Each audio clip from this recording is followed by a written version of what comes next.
Well, I have a wonderful electronic invention I want you to see.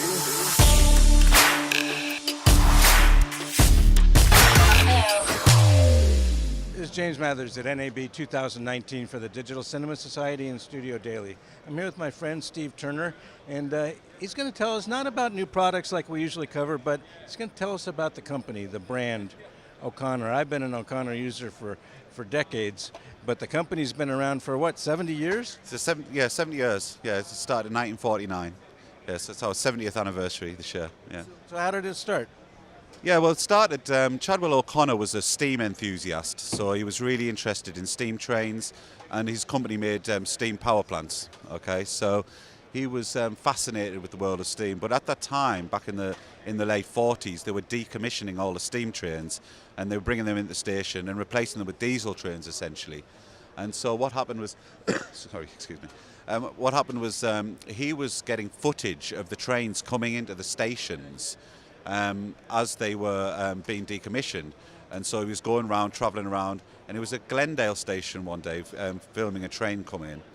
And in order to make this job easier, he'd had the guys in his shop build a fluid head, this like first fluid head. It's a small one, serial number 1. I've got it actually in the office back in the UK. And this was just his hobby, right? It was just his hobby, yeah, just his hobby. And someone would go off the train and said, you know, what is that? You know, he said, oh, it's a... He said, well, when you're finished, I'd like to talk to you. So the guy hung around. After he'd finished taking the footage he needed, he said, could you make, 10 more of those? He said, 10 more? What for? And he said, well, I'm shooting a film and I could use something like that. And he said, well, yeah, what's your name? And he said, Walt Disney. And so Chadwell O'Connor and Walt Disney had a good relationship beyond that point, to the point later on, O'Connor Engineering we actually built the 2 replicas of the Jupiter and the 119 that are at the Golden Spike National Park. We built these 2 full-size steam locomotives. And when these locomotives originally were painted, and Ward Kimball, who was one of the original Walt Disney artists, was sent over by Disney to help paint the sides of these trains.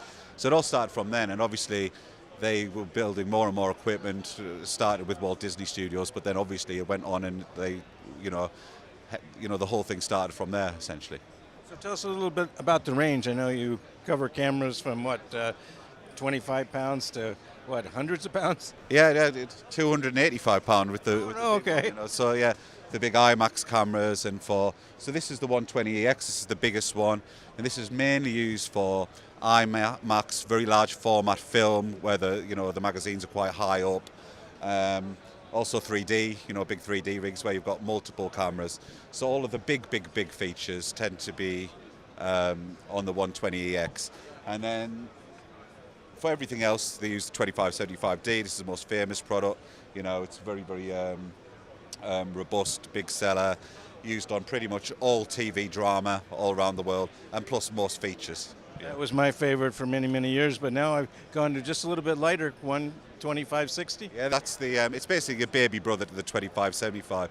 What I found was that when I was watching people on sets, a lot of the time shooting music videos or commercials or whatever, the counterbalance setting was on like 20% or 25%. I'm like, really, you're carrying around this sort of huge tripod and huge head and only using 20% of the capacity.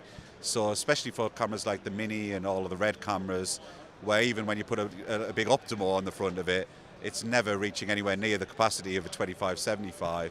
We developed this lighter weight product, which is 2/3 the weight, 2/3 the payload. Okay. And all the durability. These things last forever. No. They literally last forever. They last forever. And actually, heads we made sort of 2575s we made back in the late 80s. They're still going strong today.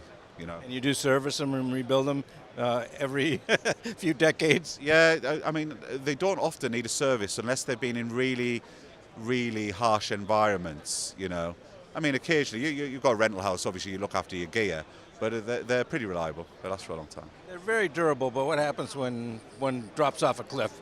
Well, we've got, what we did was, we've actually got issues in certain regions of the world where parts availability isn't great. We developed a solution. What we wanted is to make it so that if someone owns a 2575, that's a great experience.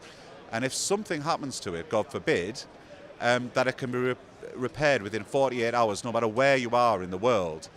But in order to do that, there has to be someone trained to do it close by, and there has to be available of all of the spare parts, right?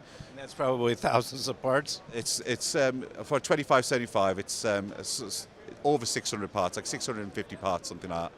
And so how we solved that problem was we made a spares kit, which is every component needed to build a 2575, including the fluid. And our service partners in these remote regions, they have this kit, and of course they have the training. So that if you're in China, it doesn't matter whether you're in Beijing or Shanghai, or whether you're down in the south in Shenzhen. It doesn't matter where you are. There's a kit available nearby. And that's what this is here? That's what this is here. Yeah. So this is the 2575 spares kit. So it's essentially a toolbox, but it's filled with all of the components needed to build a 2575. So in the drawers, you can see you've got all of these components here lined up. All of the springs are in there. Even the main body. If someone drops the main body and cracks the main body, even the main body's in here. So it's literally, I could sit here with some tools and build a 2575, fluid and everything. It's all in there, yeah. Well, I hope I never get into that situation. No. I hope not either. I mean, they're pretty reliable products, but think if you drop a head, you've dropped a head, and if you've got an important director or someone shooting a movie and you haven't got the support, especially if you're all of your other kits out, because if you haven't got the tripod, the camera and lens is no good either, right? So it really hurts a rental house if they get a lot of downtime. Okay, so we just want to make sure that doesn't happen. Good solution. Thank you, Steve. No, you're more than welcome. More than welcome. It's always lovely talking to you. All right.